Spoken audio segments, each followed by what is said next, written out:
Lepo pozdravljene, drage prijateljice in prijatelji resnice, pravice, demokracije in države vladavine prava.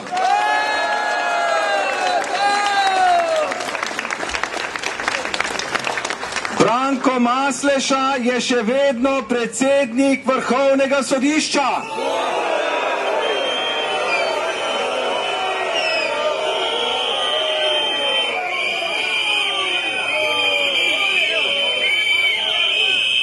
Zvonko Fišer je še vedno generalni državni tožilec.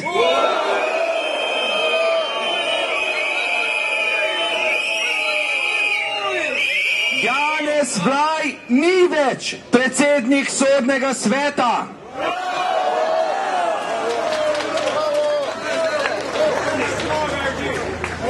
Včeraj smo lahko slišali, da se Branko Masleša rad gleda v ogledalo.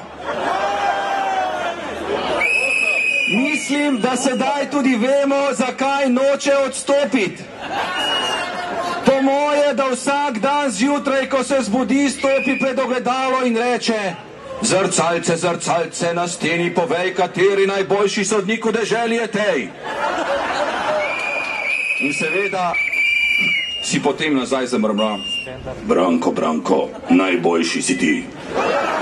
In jasno, ker mu zrcalce vsako jutro pove, da je najboljši sodnik v tej državi, noče odstopiti kljub temu, da cela Slovenija ve, da je kršitelj človekovih pravic in nesposoben za ta položaj.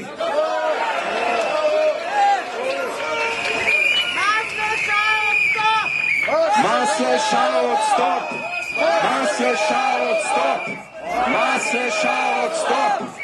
Masleša odstop! Masleša odstop! Masleša odstop!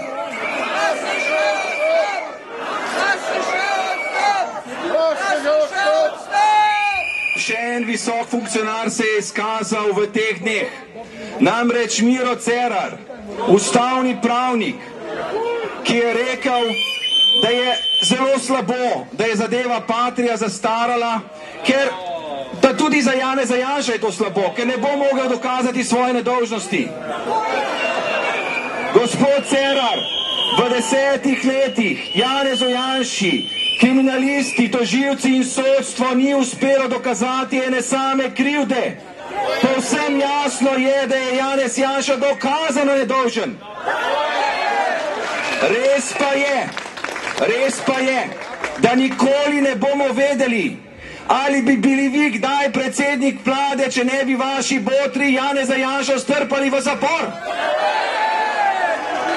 Tega pa res ne bomo vedeli.